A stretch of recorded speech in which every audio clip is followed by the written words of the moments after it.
नमस्कार friends, STF groups of education channel में आप सभी का स्वागत है। यह वीडियो हमारी टीम के द्वारा आयोजित जनरल साइंस पार्ट 1 बायोलॉजी का एपिसोड 8 है। यदि आप हमारे चैनल पर नए हैं तो चैनल को सब्सक्राइब जरूर करें, साथ ही बेल आइकन को प्रेस करें ताकि हमारी वीडियो की समस्त नोटिफिकेशन आपको समय समय पर प्राप्त होती रहे। चलिए आइए वीडियो की शुरुआत करते हैं। वीडियो की शुरुआत आपको बता दें पादप जगत यानी कि प्लांट किंगडम के साथ करेंगे। आधुनिक वर्गीकरण के आधार पर पादप जगत को निम्न प्रकार से वर्गीकृत किया गया है। चलिए आइए देखते हैं आखिर पादप जगत को कितने प्रकार से बांटा गया है। पहला हमारा टाइप्स है, इसका डिविजन्स है थैलोफाइटा। दूसरा हमारा इसका भाग हो जाएगा ब्रायोफाइटा और हमारा तीसरा इसका पार्ट हो जाएगा ट्रैकियोफाइटा। हम आपको बता दें थैलोफाइटा के कोई सब डिविजन्स नहीं है, ना ही ब्रायोफाइटा के कोई सब डिविजन्स हैं, पर ट्रैकियोफाइटा को 3 सब डिविजन्स में बांटा गया है। चलिए आइए देखते हैं वो 3 सब डिविजन्स कौन कौन से हैं। हमारा पहला सब डिविजन्स हो जाएगा टेरिडोफाइटा। दूसरा हमारा सब डिविजन्स है आवृतबीजी, जिसको एंजियोस्पर्म बोलते हैं इंग्लिश में। तीसरा सब डिविजन्स है अनावृतबीजी। यहाँ आवृतबीजी यानी कि एंजियोस्पर्म्स को 2 भागों में डिवाइड किया गया है। पहला है एकबीजपत्री यानी कि मोनोकॉट और दूसरा है द्विबीजपत्री यानी कि डाइकॉट। चलिए आइए इनका हम विस्तार पूर्वक अध्ययन करते हैं। इन सारे पार्ट्स और सारे सब डिविजन्स और डिविजन्स का हम विस्तार पूर्वक अध्ययन करते हैं। पहला हमारा डिविजन्स है थैलोफाइटा। थैलोफाइटा के अंतर्गत मुख्य रूप से विभिन्न प्रकार के शैवाल कवक तथा जीवाणु आते हैं। विभिन्न प्रकार के शैवाल व कवक जीवाणु आते हैं, मतलब कि थैलोफाइटा के अंतर्गत शैवाल कवक व जीवाणु जीव भी आते हैं। हमारा दूसरा डिविजन्स है ब्रायोफाइटा। ब्रायोफाइटा को वनस्पति जगत का एम्फिया वर्ग कहा जाता है। मतलब कि इसमें जल में भी आने वाले पौधे आते हैं तथा स्थल में उगे हुए पौधे भी ब्रायोफाइटा के अंतर्गत आते हैं।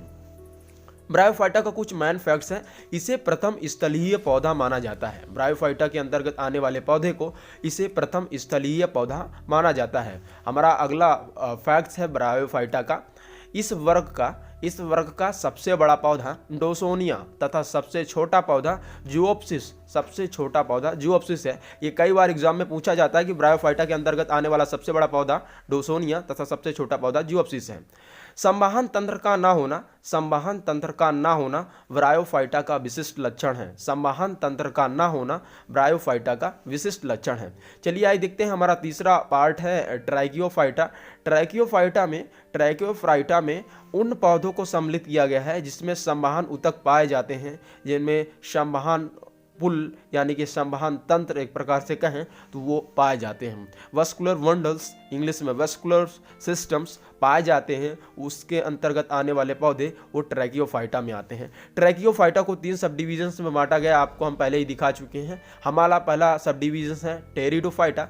इसका हम विस्तार पूर्वक अध्ययन देखते हैं। इस प्रभाग में अपुष्पोदित पौधों को रखा गया है। कुछ अपुष्पोदित पौधों को देख सकते हैं एग्जाम्पल में साइक्लोप्सिडा, लाइकोप्सिडा आदि। हमारा दूसरा सब डिविजन्स है अनावृतबीजी, इंग्लिश में इसे जिम्नोस्पर्म बोलते हैं। इस प्रभाग के अंतर्गत उन पौधों को सम्मिलित किया गया है जिसके बीज नग्न होते हैं, मतलब जिनके बीज छोटे होते हैं। उन पौधों को अनावृतबीजी पौधों के अंतर्गत सम्मिलित किया गया है। चलिए आइए देखते हैं अनावृतबीजी का कुछ फैक्ट्स हैं। साइकस को सैगोपॉम यानी कि साबुनदाना को सैगोपॉम कहते हैं। इंग्लिश में साबुनदाना को ही सैगोपॉम कहते हैं। ये साइकस के दूध से निकलने वाला एक प्रकार का खाद्य पदार्थ है। चलिए आइए देखते हैं हमारा अगला फैक्ट्स है चिलगोजा को जिम्नोस्पर्म का मेवा कहते हैं। कई बार कॉम्पिटिटिव एग्जाम में पूछा जाता है कि चिलगोजा को जिम्नोस्पर्म का मेवा किसको कहा जाता है। चलिए आइए देखते हैं अगला हमारा फैक्ट्स है कवक युक्त साइकस की जड़ों को माइकोराइजल जड़ें कहते हैं। क्या कहते हैं? माइकोराइजल जड़ें कहते हैं। इसी प्रकार हमारा अगला फैक्ट्स हो जाएगा शैवाल युक्त, क्या हो जाएगा हमारा अगला फैक्ट हो जाएगा शैवाल युक्त साइकस की जड़ों को, कवक युक्त साइकस की जड़ों को तो माइकोराइजल जड़ें कहते हैं, जबकि शैवाल युक्त साइकस की जड़ों को हम कोरेलॉइड जड़ें कहते हैं, कोरेलॉइड रूट्स कहते हैं। चलिए आइए देखते हैं हमारा अगला फैक्ट्स है साइकस को एक सबसे मेन फैक्ट्स है, साइकस को जीवित जीवाश्म मतलब अलाइव फॉसिल्स के नाम से जाना जाता है। इंग्लिश में जीवित जीवाश्म को अलाइव फॉसिल कहते हैं। तो साइकस को जीवित जीवाश्म भी कहा जाता है। ये कई बार कॉम्पिटिटिव एग्जाम में पूछा जाता है कि जीवित जीवाश्म के नाम से किस को जाना जाता है। हमारा अगला सब डिविजन्स है अनावृतबीजी यानी कि एंजियोस्पर्म। चलिए आइए देखते हैं एंजियोस्पर्म का हम विस्तार पूर्वक अध्ययन करते हैं। इस प्रभाग के अंतर्गत उन पौधों को सम्मिलित किया गया है जिनके जो बीज हैं वो फल के अंदर बनते हैं, मतलब जो बीज फल के अंदर बनते हैं उस प्रकार के पौधों को हम एंजियोस्पर्म यानी कि आवृतबीजी पौधों के अंतर्गत सम्मिलित किया है। चलिए आइए देखते हैं हम आवृतबीजी यानी कि एंजियोस्पर्म को हमने दो सब डिविजन्स में डिवाइड किया है। पहला हमारा सब डिविजन है एक बीज पत्री यानी कि मोनोकॉट प्लांट, और हमारा दूसरा भाग हो जाएगा द्विबीजपत्री यानी कि डाइकॉट प्लांट।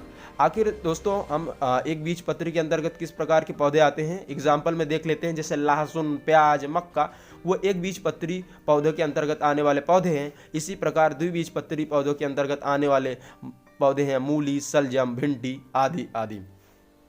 आखिर दोस्तों एक बीजपत्री और द्विबीजपत्री के पौधों को हम लोग कैसे आइडेंटिफाई कर सकते हैं, चलिए आइए देखते हैं। हमारा ये पहला जो इमेज है वो है एक बीजपत्री पौधे का है। एक बीजपत्री पौधे में आप देख सकते हैं इसमें अपस्थानिक जड़ें यानी कि एडवेंटेटिव रूट्स पाई जाती हैं, जबकि जो हमारा द्विबीजपत्री पौधा होता है, द्विबीजपत्री यानी कि डाइकॉट प्लांट्स होता है, उसमें मूसला जड़ें पाई जाती है यानी कि टैप रूट्स पाया जाता है। पौधा मोनोकॉट है या डाइकॉट है उनको पहचानने का एक ही तरीका है, वह है उनका रूट्स को देखकर पौधा मोनोकॉट है या डाइकॉट हम इसकी पहचान कर सकते हैं।